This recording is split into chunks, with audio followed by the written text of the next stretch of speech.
2020. This was around mid-December. I just started to feel weird symptoms. It started with my hands. My hands started to feel numb and tingling, you know, and I didn't pay no mind to it, right? So I thought it was just something going through my body, but it started to get different. Next thing I noticed is like it started to progress. So next thing I noticed, my balance was off. So they told me I'll never walk again. I'll never move my feet. So that kind of devastated me, you know. I was like to myself, because I'm a believer, I believe in God. I told myself, yo, no man will ever tell me that I can never walk again. Only God could tell me that, you know what I mean? Yeah. So my beliefs kept me going. I advise everybody to always do an annual physical. Always check yourself, even if it's something small. Always go to the doctors and check yourself, because you don't know, that small thing can lead into something big. I'm a prime example, because this started off small. I kind of ignored it, right, instead of going. And then when I started to go and look and check on it, go to doctors and check about it, my symptoms started to progress to get worse.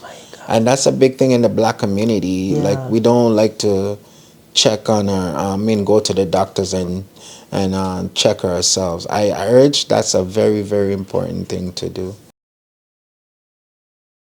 This place, if you guys haven't noticed, communities build futures of children. Like the Indian community have their own Indian community, and they make sure the kids know how to speak the language, make sure there's the Chinese, the Asians, the same thing, you know. But once you don't have that living in the Western world, you as a child will get lost. And a lot of us are lost. A lot of us, the first generation that came here, a lot of us are lost. Before I came here, I could speak Luganda a bit.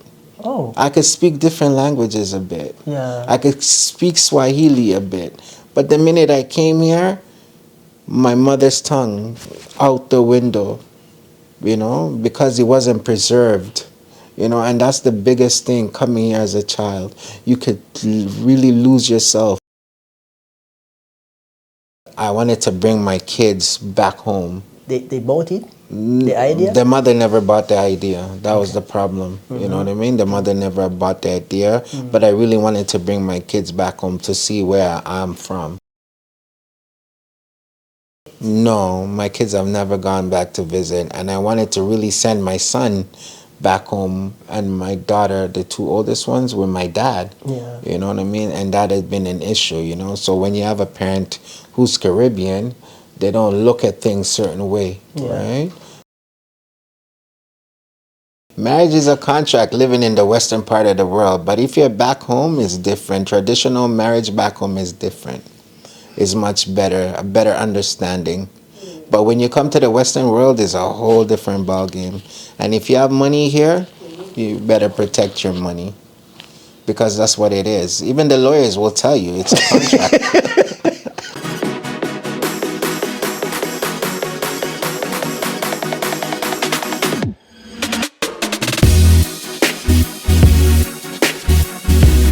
The Answer Channel, a solution to every situation. Okay, kwaniriza kwenye radio sinziro kwate ngo tulaba omukutu baguyita The Answer Channel nga kugamba ogenda ku mukutu gwa YouTube noteka ke kigambo The Answer, noteka we kigambo DA nolekawo space, notekawo answer nolekawo space, notekawo channel. Osobola kwate ngo okutugoberera ogenda ku mukutu gwa YouTube nga bwe nkutegezezaako nja kusobola bunyo kwate ngo tufuna tuli abantu emitwalo 8 plus subscribers right now. Tukubera tenga tuweza emitwalo 10. Ogenda chikola otya nga bwe nkutegeeza agenda ku mukutu gwa YouTube searching ekigambo The Answer Channel, teka code DA likawo space, otekeo answer olikawo space, otekeo channel, ojja sobola bunyo kwate ngo tufuna. Nze Kakalamu The Answer, Remy Ntambi ali ku kamera. Ngati tunabatandika actually, ngati tunabatandika, I think we're going to use English today for the full interview, because our guest doesn't understand anything about Uganda. And we're going to try to be a little bit slow so that everyone can understand. I know most of my viewers English is not your first language, right? So we're gonna try to go step by step, slowly by slowly, so that we can understand each other. Because after viewing and assessing and having some information about the story we're gonna unveil today, it's worth it. As I said, that you can go to YouTube channel, search Engin, then you search for the answer channel, DA, leave a space, put answer, leave a space, then you put channel. Definitely you have us, you'll be with us. We are about 80,000 subscribers right now. We're hoping to hit 100 subscribers, 100,000 subscribers. How are we gonna do it? Me and you, we have to join to build a community of inspiring, community of sharing lived experience, a community of learning and adopting other people's culture, how we can be with them, how we can learn from them, how we can stay with them and work with them. We all looking for the purpose of life, for the purpose what we have to do, and to understand what is really going on. So today, I'm so humbled that I've joined one of our Ugandan person. Of course, he comes from our Uganda, but for real, he doesn't understand Uganda, yeah. As you know that he comes from north part of it, they don't use Luganda at all. So I'm humbled to have you, Martin. Yes. Thank you for accepting my invitation, and thank you for hosting us today. I hope we're gonna have a beautiful show, a beautiful interview. Everyone will learn. Yeah. Yeah. Say hi to us. Thank you for coming, Thank you, the answer, right? Yeah. Yeah, I'm glad, you know what I mean? I like this, you know? Yeah. Tell my story to the community and welcome to my place. Thank you. And the only things I know in Luganda is just the bad words. Like what? I don't. No, you can say one. I don't want to say. It's recorded one. I don't want to say it because it's being recorded. A lot of bad words. Who told you that? Oh, I'll introduce you to her. Who told you that? My sister taught me that. Who takes care of me here? She's also from Central, you know. Well, yeah. Yeah, she taught me some bad words, you know. Yeah. Like Olinga. Okay. I'll edit it. Yeah. I know. So how did you get to know that it was a bad word? Because you see, I have my cousins back home. They also speak Luganda. You know? Yeah. So my cousin's the one that broke it down to me and told me this is what this means and this is that. You know. Wow. Yeah. Yeah, she taught me a lot of. She's a good person still. Oh yeah. Yeah, very good. We're very close, very tight. Wow. Yeah. Good to see you, Yeah. and nice to have you today. I hope we're gonna have a beautiful, as I say. Yeah. Before we start, Yeah. what some of the things you used to value and you no longer value right now? Oh, things I used to value Yeah. that I don't longer value. Actually, I can't even say I don't longer value is because things that I used to take for granted now I value. Yeah. Oh, you change it like that? Yeah, I'll change it that way. It's Okay. like my independence.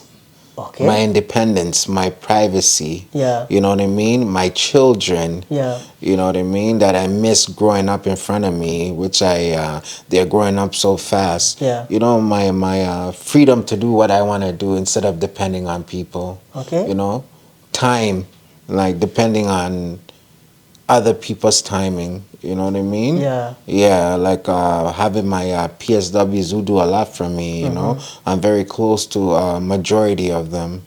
So that alone, even like if I wanted to, like even getting out of the bed to go use the washroom, I can't even do that. Yeah, It's without the help of anybody. Right? and without the help, it's like I wear a pee bag. It's called a leg bag. Okay. With a condom catheter attached to my penis, right, for me to pee into the bag. Yeah. For somebody to come and change, like little simple things like that. Yeah. Getting up, getting water from the fridge. I have to call. Yeah. For them to come and provide me with certain things, right? Yeah. That is what I miss a lot. You know, just the little things. You know. Yeah. Yeah, that's what I miss, and I took that for granted until now. You used to take that. Yeah, I used to, like as a human beings, you know, our feet, Yeah. just standing up and walking from here to there. Yeah. You know, that's why I tell the world, don't take the small things for granted. Yeah. You know, appreciate everything and appreciate the situation that you're in sometimes too, because this situation has taught me a lot of stuff too. You know. Yeah.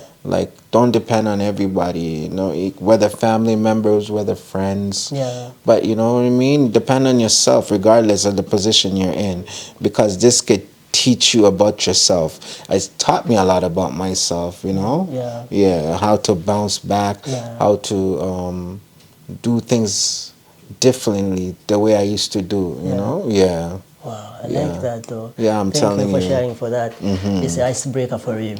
Yeah. Now, Martin Opoka, Yeah. I knew you through the community, one of my community member Yeah. in Canada. He told me about your story. Okay. And after getting the information about your story, I was so interested to have a talk one-on-one. Yeah. And after having a one-on-one talk, I wanted to share it to the other community as well. Yeah. Because we believe if we come here, sometimes we feel like we're going to go back home so very soon. But we end up not knowing when to go and what thing can happen to you in the long the way, right? So if you have the information, live the experience, sharing like from other people, maybe you can learn. That's one of the purpose. That's one of the passion I have. Yeah. For the community, maybe to serve my community into that. So let's just jump into like the Martin Opoka. We know how did you come in Canada, your arrival. Let's talk about that. When and how? Okay, I came to Canada in 1987 with my family, with my mom, my dad, and my sister, and my dad's youngest brother. Yeah. We left. I believe we left Uganda around 1984, 1985. Yeah. We went to during Kenya the war, right? during the coup. Yeah. Yeah. with the Obote. Obote Museveni, right? Mombate Museveni, like Tito Kello, around that era. Yeah. So we went to Kenya. I believe we lived in Kenya for like 2 years. What? Yeah, we lived in Kenya for about 2 years. Yeah. And then from Kenya we came to Canada in 1987. Yeah. And it was such a culture shock. Yeah. Something different, you know what I mean? Yeah. I came with my mom and dad. My mom and dad are the one that brought us out here. We were immigrants, so we had to learn a whole new different thing.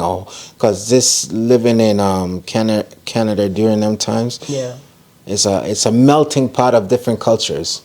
There was a very small Ugandan community that we came and we, got together, learned together. I think we were the first generation. Yeah. Of Ugandans that came here. Yeah, to go to Kenya, right? To come to Canada. Oh, yeah. Yeah, first generation? First generation. Wow. Yeah. So we had Ugandans from like different walks of life. Yeah. We had Ugandans from, we had Bagandas, we had Acholis, we had Bagisus, we had Motoros. So different tribes, but came together as one. Okay.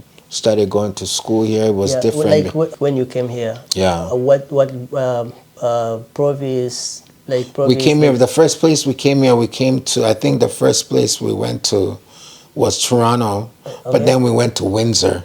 That was the first city. The same province, Ontario, right? Yeah, Ontario. We came to Ontario before? No, because at that time I was 10 years old, so it was my parents, to make the decision. Yeah, to make the decision, and we came here as landed immigrants. So we came to Pearson, then we went to Windsor. From Windsor, we came back to Toronto, and that's where most of the Ugandan community was, right? Yeah. We had some white folks that were helping us out. Wow. And then until we came to Toronto, my dad, my dad is a lawyer by profession, an immigration lawyer. Wow. Up to now? Up to now. Like he stopped practicing. Thanks for serving.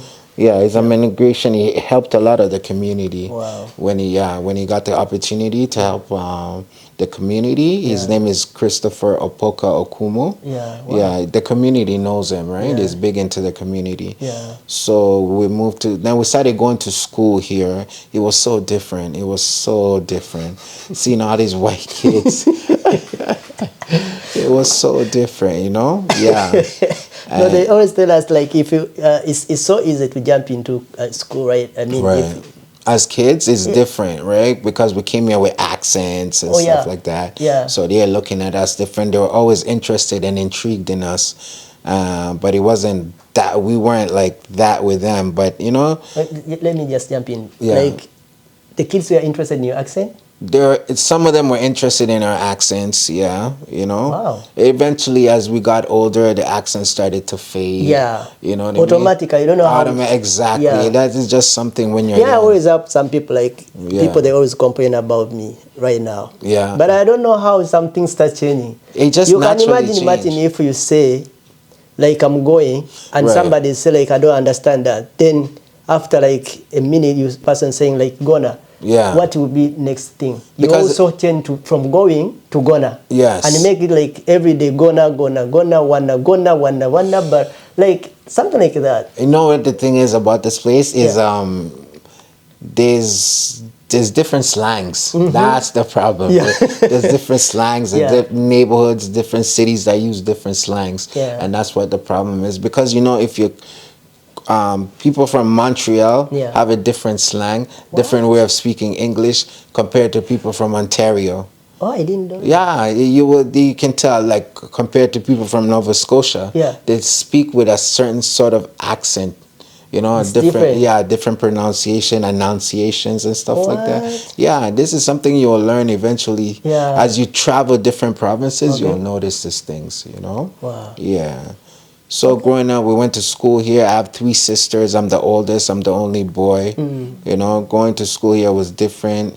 You know, the school system was so easy here. Okay. You know what I mean? Compared to Nowadays? school system back home. Oh, you know, okay, yeah. completely different. Because back home was the British system, right? Yeah. And here is the American system, which is so lackadaisical. You know, you don't really learn nothing. You know? I'm sorry to say. The British is so hard. Yeah, British system. We take is a lot different. of time. I mean, Yeah. there are so many things we have to learn. Yes. You So know? here, And here, here they teach you. Here they teach you. I don't want to like say it in. It's for you to take the sense out of nonsense.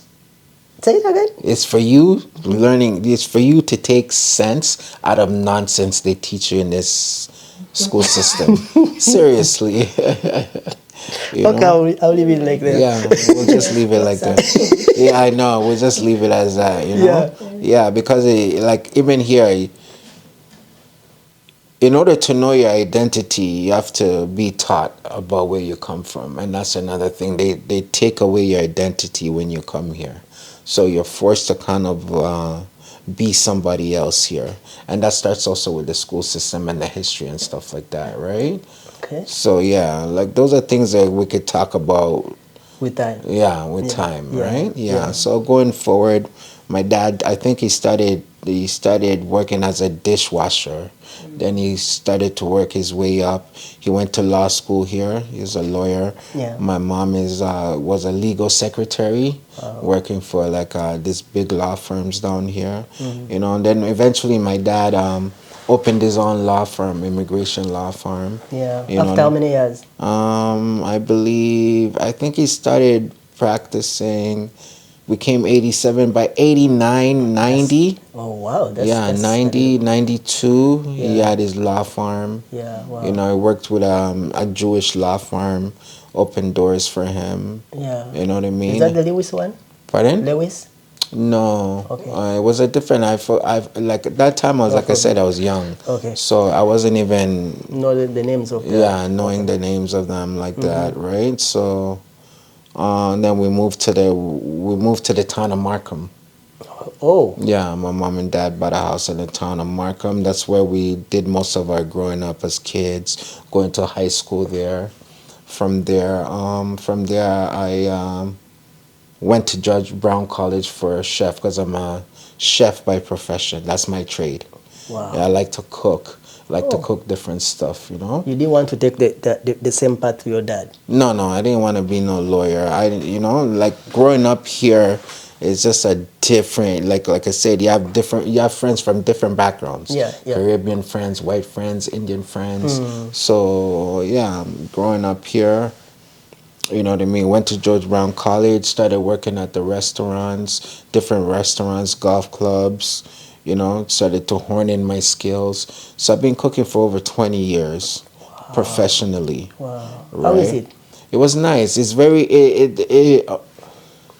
the only way you make money in this profession when you have your own catering company. So if you start to cater, do catering, and you have your own business going, that's the only way you make money. Other than that, it's a very tough profession. You work a lot, and a lot is demanded from you.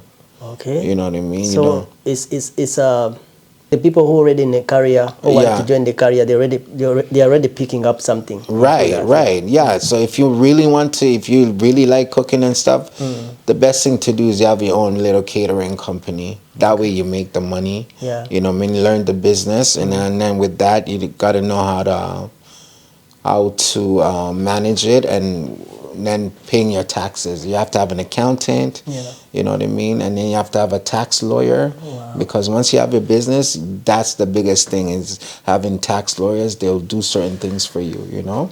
Oh my God. But then, it's not a freedom. No. You see, the best thing to do is to be an entrepreneur, to work for yourself than to work for somebody, you know? Because if you work for somebody, you're not guaranteed a job. You know, they can fire you. They can dictate. They could dictate to you what they want you to do. True. So the best thing to do, living in Canada, I was just gonna say, best thing to do is to be an entrepreneur, have your own business. Wow. You know what I mean? For sharing. Right. Yeah. Right.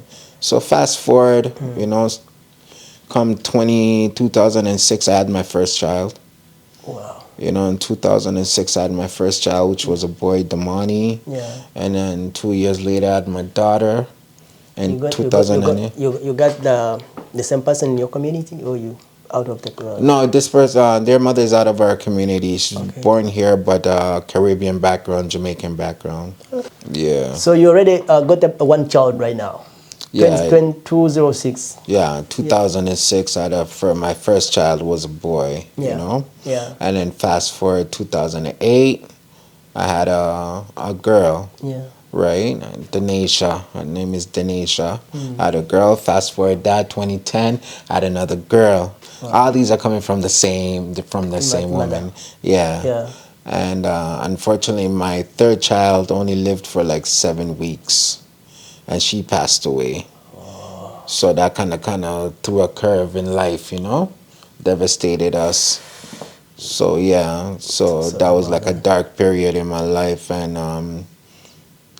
a lot of depression, not to say depression, but stress. Yeah. A little bit of depression, but continued life after that. Fast forward that 2014, I had my first child, which was a boy, Malachi. Yeah. And then before 2014, I believe I went back in Uganda. Oh. Yeah. After how many years? No, actually, let me forward back because I skipped, right? Yeah. In 2004, I went back to Uganda first time. Wow. Going back to Uganda was 2004, and that was such a culture shock. Again? Yeah, because I hadn't been back to Uganda ever since I came to Canada, right? Okay. So when I went back to Uganda, I believe I was like, what, 20?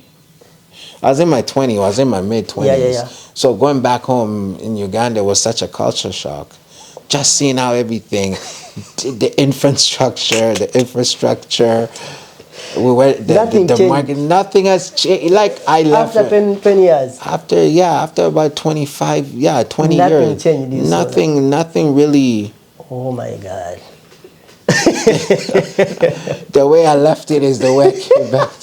Actually, because we used to live around in Uganda, St. Clement's Road. That's a color, right? Yeah, around, yeah. Oh, man. You know where Crested Towers is? Yeah. And we used to live close by Crested Towers. That's a city. That's like almost a downtown. Opposite UBC. Opposite UBC, right? Yeah. Wow. Crested Towers. We used to live around there. Like Parliament? Yes. Even where Nile Mansion is? Yeah. That area there, we used to live around there. But you didn't see any change? No, of course there's change. Like Presbyterian, I'm talking about like even the area where the house where we used to live, where my dad owned. I think that property was destroyed or something because they Oh my built God. stuff around Yeah, it, you yeah, know? yeah. Yeah. So it was frustrating the time you went there. No, it wasn't frustrating. I had a You good enjoyed time. it? I had Oh, a you good had it? time. Yeah, I had a Yeah. good time because them times I had dreadlocks. I was like, I was such a big guy, big fat guy with dreadlocks, chains, gold teeth, and all that. You know. Wow. Yeah, it was such a culture, but You I already enjoyed started it. life here. Yeah, already because I was a product of this environment. Yeah. You know what I mean? Going back home was so different. Went to the city, checked out the nightlife, the club life. Went to the village, went to Pakwach. That was also a whole different experience. I loved it, man. I loved it. I loved it. I really, because I always wanted to go back home. Oh wow, that's No, good. seriously, I always want. Even to this day, I always wanted to go back home. Yeah, no matter how nothing changing, but you still like home you life. want to go there. Yeah. I wanted to go home, so that was a culture shock. But and then I saw the potential and the opportunities back home. Wow. You know what I mean? So I always had this in the back of my mind. Wow. So then fast forward, I had my kids. Fast forward that around, I went back again in 2017. This time with with a different mindset. Okay. You know what I mean? I went back home. Yeah. You know what I mean? I saw the improvement back home. I really liked it. Yeah. So my whole thing when I went back home was I was going to like different bars, different restaurants, just because I wanted to go back and start something back home, a catering company. You know what I mean? In Uganda, right? In Uganda, because That's also nice. my family member are established back home too, right? Yeah. So we had a family house in Seta. Oh yeah. My I know Seta, we have a house in Seta. My father, because my father was back there, back home when I went home. Yeah. He was also part of, my dad was part of the ILA, East Africa Legislature. He was part of ILA. Okay, He was, that? He Okay, was sure. part of ILA, you know. His party was UPC. That was his party. Yeah. So I went and I saw the place, and I was supposed to go back to Uganda again. I had an uncle, a professor. He recently died. His name is Tony Kerali. Professor Tony Carey from he's an engineer, right? Yeah. He gave me that's my mother's brother. Yeah. You know what I mean? So we're kind of established back I know. home. I see that. Yeah, we're established back home from my mother's side, my father's side. Yeah. So he gave me an opportunity to be a chef at the Ugandan Golf Club. Okay. He wanted me to be a chef there. Yeah. Right? But so sorry to jump in, your mind was like, let me just go back home. Maybe I settle there, right? Yes, And my you had a whole family mind. here. I have family here, and that's the only. You wanted to take them. I wanted to bring my kids back home. They bought it. The idea. The mother never bought the idea. That was the problem. You know what I mean? The mother never bought the idea. But I really wanted to bring my kids back home to see where I'm from. Yeah. You know what I mean? To see a different side of the world because they're used to here. So unfortunately, that didn't pan out the way because of my family here. So, right? So 2017, fast forward, Dad came back here and went back to work, and then COVID hit. Oh man, that's 2020. Yeah. No, my kids have never gone back to visit, and I wanted to really send my son back home and my daughter, the two oldest ones, with my dad. Yeah. You know what I mean? And that has been an issue, you know. So when you have a parent who's Caribbean, they don't look at things certain way, right? So yes. So fast forward 2020. This was around mid-December. I just started to feel weird symptoms. It started with my hands. My hands started to feel numb and tingling, you know, and I didn't pay no mind to it, right? So I thought it was just something going through my body, but it started to get different. Next thing I noticed is like it started to progress. So next thing I noticed, my balance was off. Like something is wrong with my balance, you know. Like I can't put when I try to get up, it's like I'd get up like as if I was an old man. You know, you struggle to get up type of thing. You know? 20. This is around mid-December 2020. Oh my God. Right? Yeah. I start to get up as if like I'm an old man, and the next thing I know is like my it started to affect my bladder. You know, when you go to the toilet and you want to go pee, it's like I would stand there for a minute or two before I could pee. You know what I mean? And next thing I noticed, it started to affect my bowel, like I was constantly constipated. So I went to the hospital, and they did the COVID test. I really didn't want to go to the hospital because of COVID, because you know COVID. They did the COVID test, they did blood work, and it said that I was okay. But I told them like I thought I wasn't feeling okay. So they said You see something? if it continues, come back again. Next thing I know, I can't walk properly. Oh my God. It's like I have to get up. When I get up, I have to pause. When I pause, it's like I have to. It's like I have to hold on to things to walk. Yeah, you know, so it was really affecting my nervous system. Yeah. I went the second time.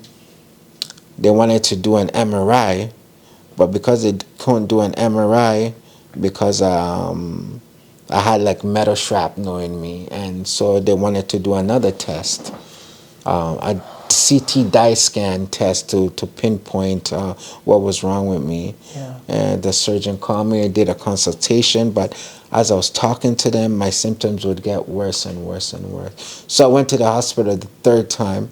The third time, that's when they admitted me to the hospital. At that point now, I couldn't walk properly anymore. They had to put me in a wheelchair to push me. Oh my God. Yeah, manual wheelchair. So the first doctor I saw the first time saw me the third time, and he admitted me in. So eventually we did an MRI, and they found out that I had a herniated disc around my neck, around here. And that's the most sensitive part of a spinal cord. Anything they touch, any nerve they touch could just mess up everything. Oh my God. Yeah, and that's what happened. So I did surgery. They admitted me in around January 11th of 2021. By January 15th, I did my surgery. It was successful. So they decompressed the bones, took out the bones, put in like titanium rod hardware, which is foreign to my body. From there on, I started to walk back slowly with like a walker, you know, slowly walking. Yeah. And a few days later, I started to pee on my own. Oh my God. Yeah, and then they moved me from the hospital, took me to rehab. Like I left the hospital on a Tuesday. Yeah. By a Thursday, I came back to the hospital. Because they told me, even before the surgery, they told me these are 4 possibilities that could happen to me after the surgery. You know, you have to sign a waiver and all that. Yeah. Bleeding, paralysis, injury, and infection. So 6 days later. Oh my God. 6 days later after my surgery That's at the happened. Reba, I see myself going to paralysis. Oh my God. I'm on the phone, talking on the phone with the mother of my kids. Yeah. On my phone, I have an apple in my hands. Next thing I see my hand go like this. Oh. While I'm talking on the phone, I have her on the speakerphone. I'm like, oh my God, what is wrong with me? Can't stretch it. I can't. My hand, once it goes like this, is locked, so I can't move it. The apple falls out of my. I'm in the bed, in the hospital bed, in the rehab, right? Yeah. And next thing you know, my leg, my left leg, goes this way, and it shuts down. Like I'm seeing myself going to paralysis. Next thing I see my right leg go like this, and then shut down and don't move. So from neck down, I couldn't move at all. I'm in my bed. You have a call button where you can press if you need any help from a nurse. I couldn't press that, and I was trying to call the nurse who was in the hallway, but they couldn't hear me. My voice was low after the surgery. So I'm like, nurse. Nobody shows up until 45 minutes later, you know? And I'm telling them, yo, nurse, I think I'm paralyzed. They didn't believe me at first. Yeah. But when they figured out that I couldn't move, they started to panic. So they called the doctor. The doctor said, call the ambulance. They took me back to the same hospital I did the surgery. And They had to take me back to the operating room. So when they took me back to the operating room, they did some CT scan tests, found out I had a hematoma, a blood clot that paralyzed me, which is a blood clot, I had a spinal cord stroke. So that's what I had. From having that spinal cord stroke, they took out the hematoma, the blood clot, cleaned it up, and stitched me up again. So another 5 to 6 days again, I developed an infection around the same wound. So they had to take me back again to the operating room. That's the third time now, right? And from there on, they took out the infected tissue. I developed a cyst, right? So they took out the infected tissue, stitched me up again, and that kind of, that's what messed me up, you know? So my nerves were damaged a bit. I couldn't move neck down. They had to spoon feed me, everything they had to do for me. Could not feel my legs at all, nothing. Touched my legs, they couldn't feel my legs whatsoever. The surgeon came, you know, started to ask me questions. So fast forward, they moved me from the hospital around February 17th to a spinal cord rehab center. So I stayed there for 3 months. Couldn't move neck down, like I said. Did the test, ran some tests. And then we had like a family doctor-patient meeting. And then they diagnosed me. They told me that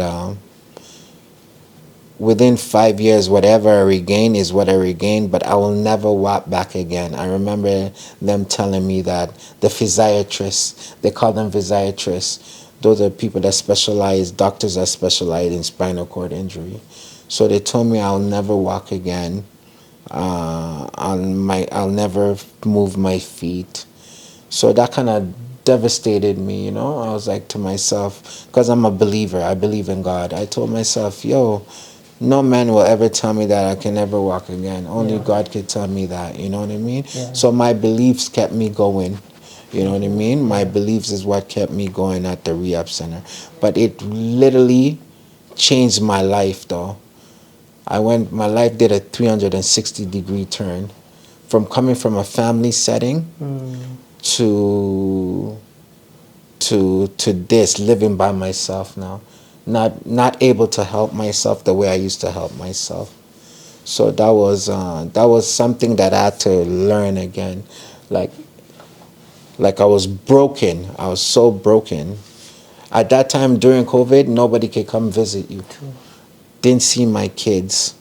You know what I mean? Did not see my kids for like how many months. Like physically see them, talk to them on the phone. Could not even hold the phone. Oh my God. You know? Yeah. Like I'd have to thank God for Siri. You know? Yeah, you just say something. Say something, make the phone call. Yeah. You know what I mean? Yeah. Or have one of the nurses dial in the number type of thing, right? Yeah. So rehab center, I stayed there for 6 months. 3 months. And then I went from that to like a transitional home. A transitional home is you live in the community, but you're taken care of by PSWs. Yeah. So it's like a building like this with people with different type of injuries, strokes, spinal cord. I stayed there for another 3 months, I believe. No, I stayed there from May, June, July, August, September. 6 months. Yeah, 6 months. November 2021, I moved here. So also was also something new again. Living on my own, no family members coming around like that. Yeah. You know, PSW. So the support that I had was with PSWs. Family members would come in the beginning, but eventually start to fade away. You know, and that's the important thing. If you want to like progress, you have to have a clear state of mind. Yeah. Family support. You have to have support. You have to have benefits to cover your rehab, your physiotherapy. Like so benefits like what? For me, good thing I had work benefits. Work benefits. Yeah, so I had work benefits. My work I would. thought you worked by yourself. I did have a catering company on the side, but I also worked for Salvation Army. Oh yeah, I know Yeah, that was like my full time, but Yeah. catering was my part time. Okay. So if that benefits, I'd only been there for a year, so those benefits only covered me for a certain period of time. Wow. Yeah, and So it's very important. is very, very important, because if you don't have benefits, because OHIP does not cover these type of things. Yeah. So if you don't have these, it's good to have OHIP, because OHIP only covers certain things, you know. Yeah. But when it comes to like out of pocket money, those are very expensive. True. Like physiotherapy is not covered by OHIP. Yeah. It's either out of pocket or work benefits will cover that, you know. Thank God everything happened at a certain time for me to benefit off it, right? Wow. So being in this position, like I'm telling everybody, if you're ever in this position, Yeah. medical supplies are so expensive, and the government really doesn't cover that unless you're part of a government program to cover that. And if you have benefits will cover that for you. Okay. So fast forward to now. Oh my God. Yeah, my you know, fast forward to now. Yeah. I've been defying a lot of odds. So as you can see, I can move my hands. Yeah. I could feed myself Yeah. now, brush my teeth. Yeah. At one point, I couldn't even rub my head like this. I couldn't rub my head, seriously. Yeah, I couldn't rub my head. Yeah. Now I could feel my legs. Wow, that's I good. could move this leg now, you Yeah. know, like Yeah. move my leg, you know, move certain things. Before I couldn't do any of that. Like move my leg, move this leg up and down, Yeah, my stretch foot it, like to stretch this. it, Now yeah. this leg is just coming back slowly. Yeah. I could stretch this leg. Yeah. This leg now, because it's the left side that got affected. So this one is coming back slowly. It's like slowly. I could, like, it's my nerves that got my nerves are like kind of trying to come back slowly. So that's what helps us move, right? So I got to Yeah. Anyway, for real, thank you for sharing. That's, Yeah. That's why I just stopped like to interrupt or to intervene. Yeah. This is a lesson for real. Oh my God. Anyway, like, do you usually encourage people to go for the family doctors or to the doctors to check themselves? Because according to what I was listening and what I got into the scenario, it's like things happen by its own. Yeah. You had life. You Yeah. had like somebody Yeah. who was independent, like somebody who had like a purpose during that time. Okay, I'm not saying that you don't have a purpose right now. Right. But during that time, you had like your goals and everything was on the high speed, right? Right. So things happen like from nowhere. Exactly.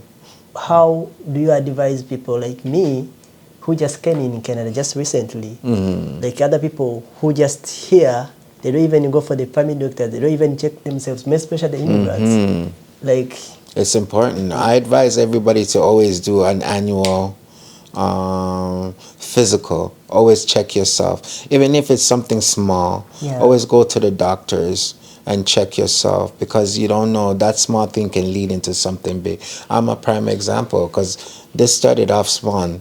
I kind of ignored it, Yeah. right? Instead of going, and then when I started to go and look and check on it, go to doctors and check about it, my symptoms started to progress to get worse. Oh my God. And that's a big thing in the black community. Yeah. Like, we don't like to check on go to the doctors and check ourselves. I urge, that's a very, very important thing to do. You know what I mean? Yeah, it's very important, because then they could run tests, and tests can determine what is wrong with you, you know, Yeah. other than you trying to figure out things on your own. And I get it. Some people don't like to go into doctors, they're scared. Some people don't want to even know the results because yeah. they're scared of the results, you know. How do you deal with a situation like that? You know, like I said, yeah. So, like I said, it was very hard to deal with a situation. It still is, Yes. but it's gotten way better. You know what I mean? From the support that I have from my PSW, the little things that I do on my own, You know what I mean? It's not like I stay home. I go to the gym now. I work Wow. out. I go 3 days a week to the gym, Wow. work out. They put my leg on the bike, Yeah. and it gives me a range of motion. So I'm pedaling. At the same time I'm pedaling, I'm trying to push and engage my muscles, my nerves, type of thing. Work out on my body, type of thing. You know, yeah.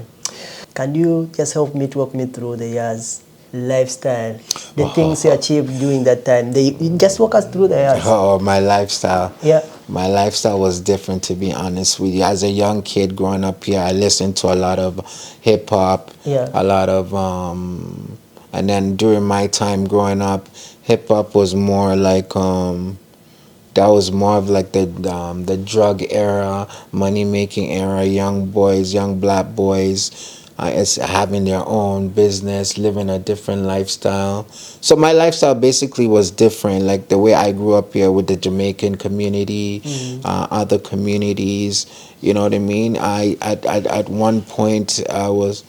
I just don't want to get into certain details of my lifestyle, No right? problem, yeah. So I was the young black boy. I had my car, you know, I had the women, you know what I mean? I wasn't really looking ahead before I started having my kids. I was just living life, you know what I mean? When I started to have my kids, that's when everything started to change for me. Okay, like When it started to how do I set examples for my kid, especially my son, if I'm not the example? Like, how do I set example if I'm living a certain lifestyle? So I kind of changed my lifestyle for my son's sake. Wow. You know That's what I mean? 2006. That was, Yeah. 2006. Yeah. Before all that, the year I went to Uganda, I lived a different lifestyle, which I don't want to get into details. I don't No want to problem. give people wrong impressions, you know what I mean? Yeah. Of the lifestyle I lived, you know what I mean? Like I lived like, to be honest, like a gangster lifestyle. Okay. You know what I mean? Because of the music I lived in, the environment I was in, what I did to make money, you know what I mean, before even becoming a professional chef. Oh, yeah. That's just part of growing up, finding your way. If you don't have proper mentors, Okay. and because it's different, if you don't have proper mentors and you have mentors from the streets, you will live the street life. Yeah, sure. You know what I mean? So my mentors, most of them were from the street life. The music I listened to was street life. So that's how I grew up. But then when I started to have my child, I said, no, I can't live like this anymore.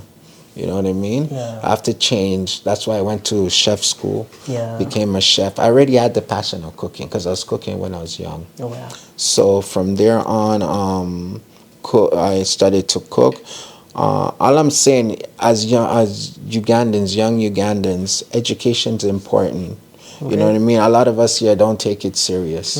It's very important because it depends what you're taking in school too. Because sometimes you can come here and take something in school, and when you go into that field, it's not open. Yeah. It's not feasible. Yeah. So, you know what I mean? As young Ugandans, get into technology. You see what you're doing? That's a big thing. Wow. Get into that. You know what I mean? Yeah. Become an entrepreneur instead of working for. But if I become that, how can I get the benefits to serve me when I'm in some situation like? Benefits, because you could always buy benefits for your business. Okay, then. Yeah, you could always get benefits for your own business. You know what I mean? Yeah. Yeah. Okay. Yeah. You just talk to different insurance companies, because even as a chef, most restaurants, we don't get benefits. Yeah. You know what I mean? It's just the big, like, executive chefs, sous chefs. Those are the people who would get the benefits.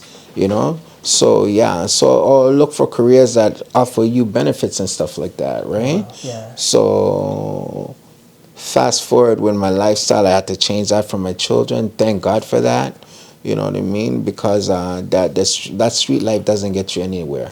I saw that you have the vision board there. I have a vision board, right? It is in your corridor, like I call it the hallway. Yeah. Yeah, it's kind of like it's in my hallway. Yeah. So everybody who comes in will see it. You see it. And even when I leave my room from my chair, the first thing I'll see is my vision board. Wow. I planned it that way, and I did that all by myself. Like from after getting into this situation, or before you had it? I did this after getting into this situation. In my chair, I sat on that table, printed out pictures, put everything strategically. Okay, so this is the vision board, right? Yes. The first picture. Yes. What is this? This is when I was 21 years old. This is where we were planting some trees, for environmental movements. Yeah. I was about 21 years old. We're planting some trees with the city council. Okay. Some Toronto city councillors. You're already in Toronto, right? Yeah. Okay. Yeah, that was in Toronto. Okay. Yes. Okay, we go down here. And down there, I was about 22 years old. Yeah. You know what I mean? Came back living with my mom in Markham. Yeah. You know what I mean? Young guy. This is where I told you I was living the street life type of thing. You know, young and dumb, running around. You know, yeah. And then fast forward that one. This one. These are all my these are some statesmen that have kept me grounded after my surgery. You know. This is the powerful affirmation. Manifestation. That will make you rich. Yes, because if you don't believe in that, you won't be that. Wow. Right? You have to manifest these things. While you manifest them, you put them into practice as well. Okay. Yeah. All right. So for the kids? So I'm in a trading group. I'm in a trading discourse. So this is how I got to learn about trading, forex trading, the trading, right? Investments, cryptocurrency. Yes, Okay. that's my new. Pardon? How far? How far? Yeah. I started that 2022. Okay. Till now. So you somehow step, right? Yeah, I'm still now. Wonderful. Yeah. All right. Yeah. So this the one of the source of income. Source of income. Yes, right. that's my passive income. Yes. Okay. Thank you. Yes. Then here. That is where I was. I was. I'm a chef. I'm working. Yeah. I work in restaurants, golf clubs. You know, that was about 2018. Yes, that's when I was going to church. I started to devote my life to God more. You know. Yeah. Yes. All right. That was then. That was around 2020. Right. I see the person here in the wheelchair. That's me after my surgery. I'm in the rehab, spinal cord rehab. Oh man. Yeah, that was me. All right. Yeah. I see it's a kind of a shadow, somebody like a walking. silhouette. Yes, that is me visioning that. You know what? This is what by a certain time I want to get up. I'll be telling myself I'll be walking in the future. Okay. That's what that means. That's it. 2024. That was 2024. Yeah, but you know, like everything is on God's timing. Yeah, I know that. Right. Yeah. Right. All right. So this the family. That's my kids. Yes. They make you to go more, right? Right. Yeah. Right. I understand. So we go here. I see the road. The person's okay. So this is the Afroface. I thought Afroface. Yeah. I didn't know that this is Afroface, right? That time, that was at Afrofest, and Afrofest is coming up again. Yeah, in July. In July. Wow. Yeah. How do you feel? How do I feel? I'm sorry to ask you that. I feel good, but it feels different because, like I said, I'm usually active in Afrofest. I bring my barbecue grill. Yeah. I grill some food. You know, bring some stuff in the cooler. Yeah. You know, sell some food, that type of thing. Yeah. But because this situation has limited me to do a lot of things. Okay. You know. Red roof. That is a vision. This is what I want to have back home. It's like a bed and breakfast where people could eat breakfast, or like an Airbnb type of thing. You could also have wedding functions. You know what I mean? People could get married there. This is how I want to set up stuff back home.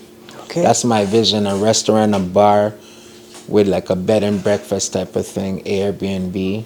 Yeah. Okay. And then that's my, and then the home is what I want to build back home. This one or this one? That's a house that I want to build back home. Wow. With like, you know, in Uganda, right? In Uganda. Yeah. You know, yeah. Wow. That's my vision. And then all those is traveling the world with my kids, you know? Oh, these ones? These ones are like traveling back home with my kids. Oh. I mean, not back home, but around the world in general. Yeah, sure. I want to travel the world with my kids. That's why I have those things there, you know? Yeah. Yeah. Wow. Yeah. This a nice workout. And this one? That is like property I want to own back home. Wow. And that one is like in Canada, by Muskoka area, you know? These are the things I want to have back home. Wow. Or it could also be in the village. Yeah, sure. Set up something by the River Nile, because we know the River Nile runs through Perquatch. Yeah. You know what I mean? Yeah. Or even have something around Lake Victoria or Lake Albert type of thing. Properties like that. Wow. You know? That's what my vision board is all about. The vision book, the vision board. Yes. Then the goals, achievements. Yes. And manifesting. Yes. Okay. That's what I want to achieve. Yeah. My new obsession. Yeah. My new obsession is trading. I like it too. Yeah. That's the future is there. Yeah. Okay. Thank you for walking us through the lifestyle, everything, lived experience. It really means a lot to us. Thank you very much for opening up. A lot of people they don't want to open up so much about their personal life. But I'm humbled that you're one of the people who openly, give me the opportunity to listen to your story. And it's very, very, very educative as well. And thank you also to give us your vision, the goals and achievements. Yeah. Yeah, I like it also. Who is this person here? Oh, this one? Yeah. This person, her name is Sauda. Okay. Plays such a pivotal role in my life. Wow. Yeah. Never known Sauda from before. Yeah. Met Sauda when I moved into this building. Oh, yeah? Yes. Okay. And she's played such a pivotal role, some of the stuff, some of my mindset that I've been through. She's seen me go through the bad, the good, and the ugly. Yeah. She's seen it all, but she's always been in my corner no matter what. You know what I mean? Yeah. Even if I wasn't in the right state of mind, she's always been there. She's always encouraged me, and then she takes care of me. You know what I mean? And I just want to thank her, like publicly thank her, worldwide thank her, you know, and said I really truly appreciate you, and trust me, I love you so much. You know, thank you. Thank you. So she told me she understands Uganda. Of course she does. So I will translate. And the viewers, because by the way, all those bad words.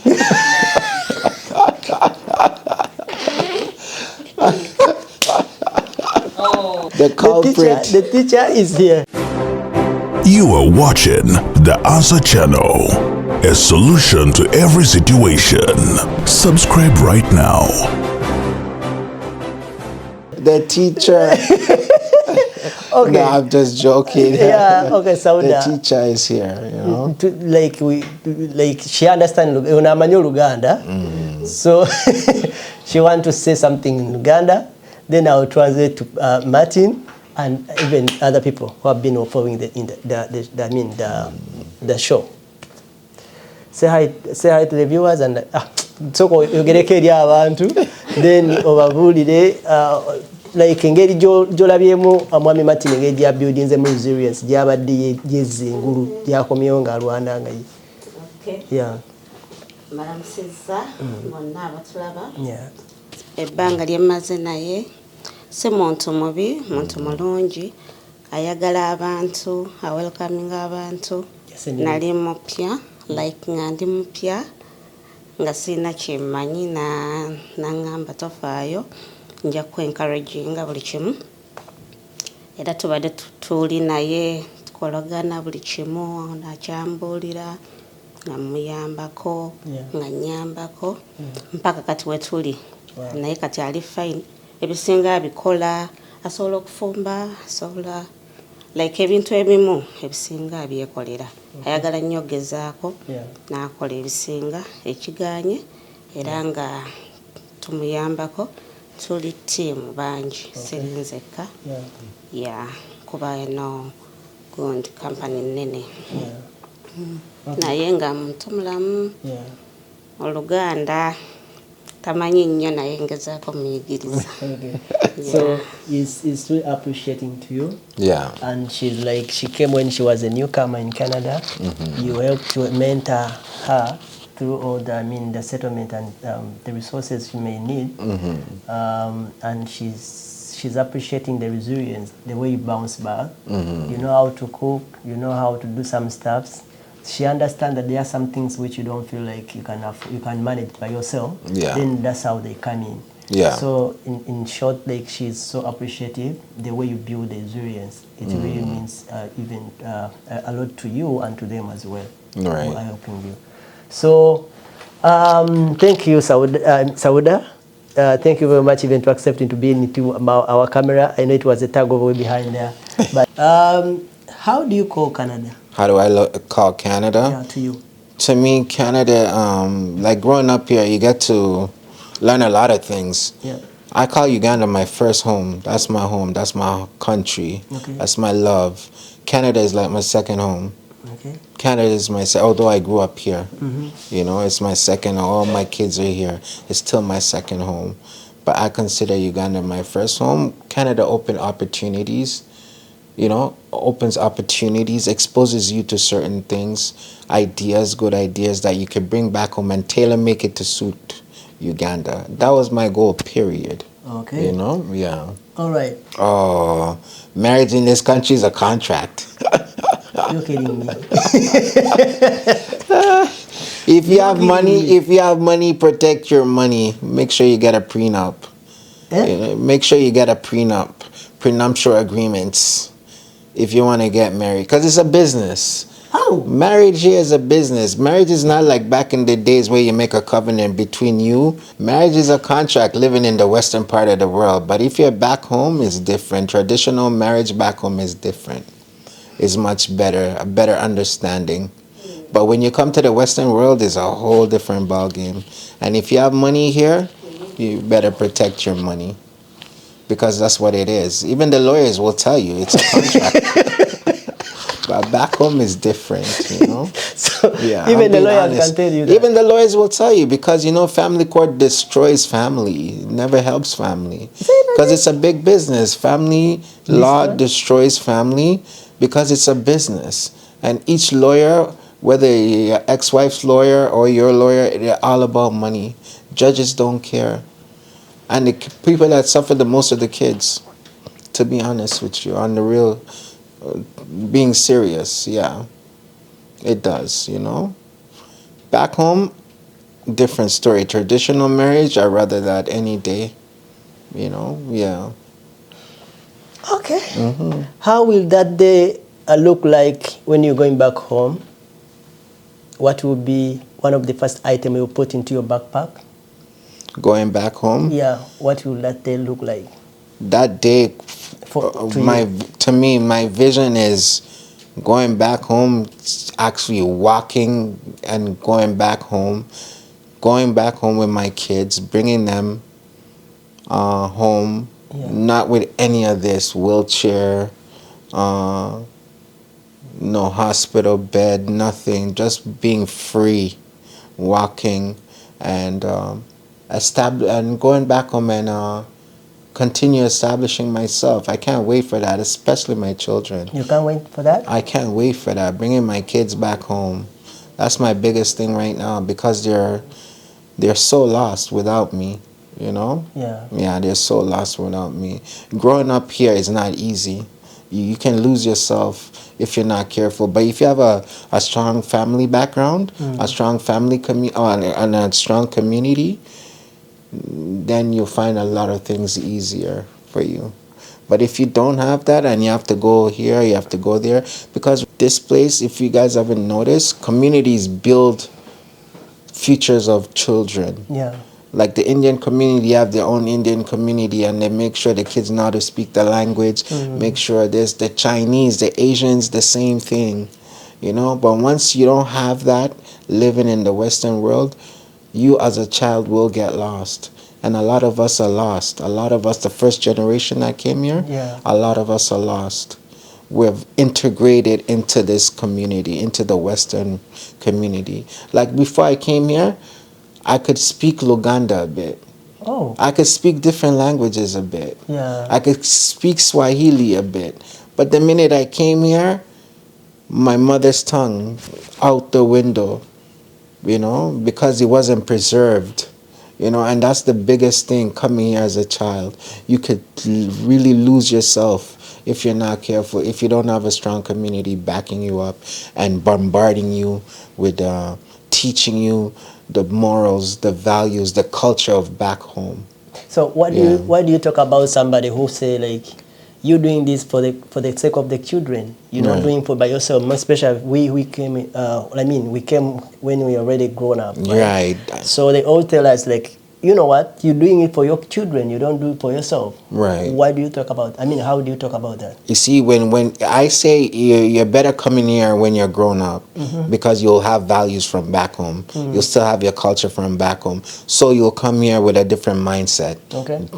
Different mindset, different state of mind, right? Yeah. And you can start, like, certain things won't hit you here like how it will hit me as me growing up here. You'll ignore certain things. Yeah. You know what I mean?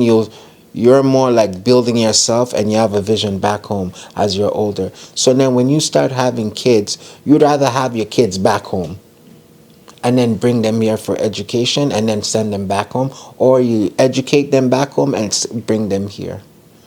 So that way they don't get lost. So my thing is saying, like, and the world here in the Western world, as you can see what's going on, is changing drastically. Africa is waking up right now, and the Western world does not like that at all.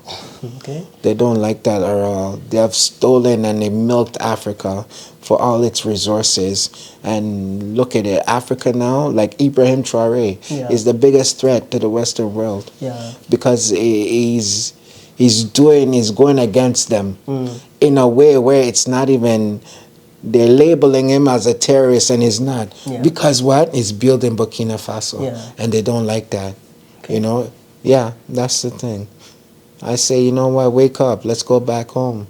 Simple as that. Wow. I don't know why a lot of Africans want to come here when they're better off back. The thing is, the leaders back home also have to wake up and change.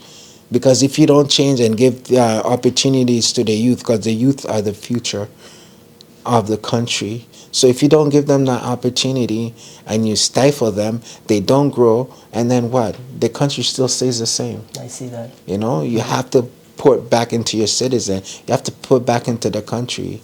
It's not for God on your stomach. It's for God on my country. So that, I like that. Yeah, like straight up. Wow, thank you for that. Yeah. Thank you for real.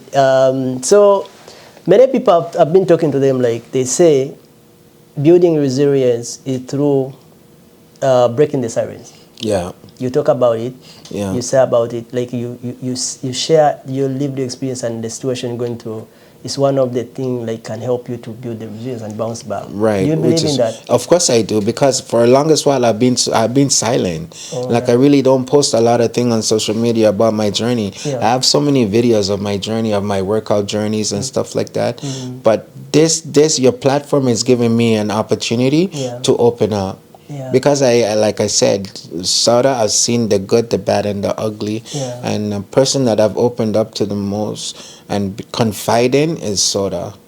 You know what I mean? Yeah. And she's seen, and that's why I had to get her involved in this. Let the world see who's been on my side, who's been on my corner when I felt like you're down. When I felt I was down, the people that I thought would be in my corner, my family members, some family members, not all of them, friends, you know. But for Sauda to meet Sauda as a stranger, for her to be in my corner, you know what I mean? It's helped me a lot. So the stranger helped you than the people yes, you knew? Yes, the strangers helped me more than the friends I knew. Yes, my family members do help. My mom, my dad, my uncles, yes, they come. My sisters. But the friends you grew up with? The friends, you thought you were friends? I have one or two friends that come and see me, you know what I mean, that I went to high school with.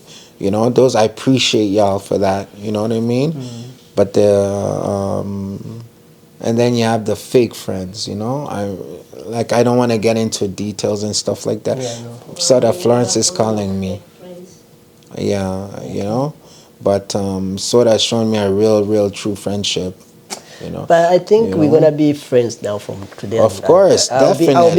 I'll be coming in. And I'll talk to my team. Like that's my team lead. It's called Remy. Remy. Yeah. Okay. So if you get a time, now we have also the producer there. So if you get a time, we shall be trying to come in and we talk. What? The producer. The producer. So we shall be coming in and talk, right? And have a serious talk, especially how we can grow up in, you know, some of us, we don't know. Because most of people we talk to, they always say like, your community can't give it all. No. Maybe you can have to go to other community that can help you even to think out of the box. So we also have the confusion that you'll be in the situation like, can I go with my community or can I go with the other community? Where can I go? You know, the best thing is your community, man. Is the best thing is our community, because our community will always keep us grounded and they're culturized. So they'll still have that culture that we need here. Yeah. You know what I mean? But the only unfortunate thing about our community, political reasons and tribal. There's a lot of tribalism. Yeah. Which is not right, you know what I mean? Yeah. And political issues as well that has divided our community, the Ugandan community, in so many different ways. But mind you, we used to come together as one until the, you know, political issues arise between the parents. But us as kids, we still stayed together. But at the same time, when we stayed together, is like we weren't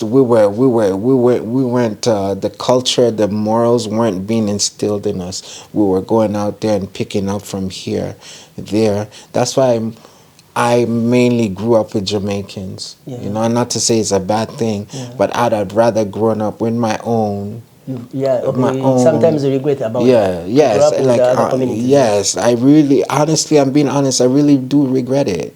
I really do, because you know what? At one point I was lost. I didn't appreciate where I was coming from. I didn't even, because that takes away from your identity. You really don't know who you are until you go back home and find out who you really are. That's why I advise, don't send your kids here when you're young. You came at a good age where you're already culturized. You're already, you know, the language is so important. Once you lose your mother's tongue, man, you lose yourself straight off the bat. Oh, man. I'm being honest, straight off the bat. You lose your mother's tongue, you're done. Oh, you're done. Okay, you lose yourself. That's why I appreciate when Soda speaks in Uganda. I pick up things. I understand now, because I always see you like in my status, right? Yeah. And I'm like, I don't think this guy understand my this language. Yeah. Why are you keeping on liking it? Right. So because I'll pick up certain things you guys say. You know, I'll pick up certain things when they say, you know what I mean? Yeah. Because there's also other Ugandans that work here as well, and they speak in there, and I'll pick it up, and I'll, you know, put two and two together, and that kind of keeps me kind of grounded in a way too, you know, when they speak in the language. You know, I like that, because then, you know, muscle memory and all that. Yeah, and that's what happens. So the next time I hear that word again, I know what they're saying. Okay. Yeah. They don't please stop teaching Martin the vulgar words only. Anyway, thank you very much, guys. Like Entandikwa is the beginning, right? Okay. Yeah, so I'm saying like thank you very much for following us from the beginning up to here. It has been a long journey from his childhood, like lifestyle, arrival, the settlement, like employment, education. We talked about the vision, the goals and achievements, manifesting, all of those things we talked about it. So thank you, guys. I think this is one of my first show. Okay. The full show in English. Okay. This is one of my first shows. Hopefully there's many more to come. I know. So I know, believe or not, English is not my first language. No, it's none of our first language. It wasn't even my first language either. You know, that's what I'm saying. The English was imposed on us. Honestly. I know, but anyway, mwebale nnyo, mwebalidde okukwatira mutugoberera. Bannayuganda mwena gye musinze okukwatira mutulaba. Then kasooke nkyogere mu Luganda then nkize mu Luzungu. So then bannayuganda tugoberedde okuva we twatandikidde n'abatugoberedde kati ababadde naffe abatugoberera namwe abatukkiriza ne tusharinga emboozi zino ne muziraba. Kujjukiza nti guno omukutu gwa The Answer Channel gwali guyitibwa Uganda byogere edda era gwe yasubscribing edda tekikwetagisa kuddamu subscribinga. Genda bugenzi ku mukutu gwa YouTube oba either you comment oba osharinge oba ogabaneko n'abalala kijja kuba kikola amakulu. So tuli abantu 8,000 twagala okuweza 10,000. Tugera kikola tutya nga nze naawe tugezaako kuba tukizuula kino. Tuli wakati mu kigendero eky'okuba nga tutegeera engeri esobola okuba nga tufuna ebyo omuntu obulamu bwakuliddemu kyoyita lived experience then ne tufuna okusharinga emboozi ezizaamu essuubi ezi-inspiring then ne tusobola okuba tufuna emboozi oba eri awo zisobola okuba nga zituyamba okufindinga purpose oba ekigendererwa bye tuli wakati mu kugoberera naddala abali mu zino ensi abatuuka edda abasinga okuba tulowooza tugamba banakola ensobi njagala kuddayo kati we preparinze so okuba nga otuuka eyo ng'oyita mu mboozi z'abantu abaze bayitamu oba ze bakuliddemu naddala abantu nga bano abazaaliddwa wano kijja kuba kikuyamba nnyo okuba nga otegeera tuleme kugwamu bigwe. So that's it. Thank you for watching us. Thank you for following us from the beginning. Of course, I have my name is The Answer. Thank you. This is The Answer channel. Formerly it was called Uganda Byogere. We are about 80,000 subscribers right now. We're hoping to hit 100,000 subscribers. We're gonna do it, me and you. How? Go to YouTube channel. YouTube search engine. You search for The Answer channel. Write DA, leave a space, then answer, then put a space, then you put the channel. Definitely you will see one of our works and we follow it. If this is one of your favorite video, don't forget to subscribe. Those people who already subscribed, it doesn't bother you to subscribe again. Don't even subscribe again. Just share, comment, and like. That's the only thing I would like to get from you. Otherwise, it has been a long journey. And right? Yeah. So, anyone, you want to say something when we're ending up? Yeah, I just want to say thank you for the opportunity for putting me on your platform. I appreciate it. You know what I mean? Yep. And I appreciate it, and I'm happy to see my fellow Ugandans. Yeah. You know what I mean? Working together. I like that. You know what I mean? Yeah. Thank you so much. You know, nice to meet you, nice meeting Remy, you. the producer. Yeah. You know what I mean? Yeah. Thank you, my right hand right here. Yeah. Soda. Yeah. You know what I mean? Thank you for everything. You know? Yeah. I appreciate it. I like to do more of this. Yeah, you know what I mean? We shall be coming. Yes, right. Yeah, we shall you be know, coming. I would like to do more of this because I got a lot more, but I just wanted to package it. Yeah, to package it differently. Yeah. You know. Yeah. Yes, and yeah, thank you so much. Thank you. Thank you so very much. Thank you. Good to see you. Yeah, you too. I wanna come back here when we. You say what? Oh, Yeah. Okay. She's telling like we shall come back when and you to do like a cooking session. Yeah. Yeah. Yeah.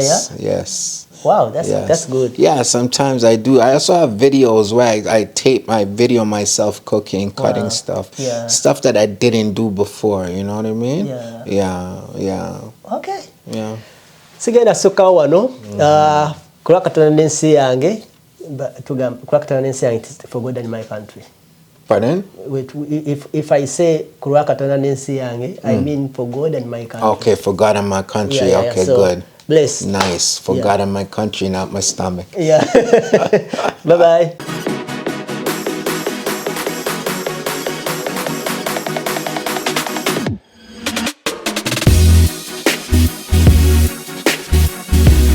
The Answer Channel, a solution to every situation.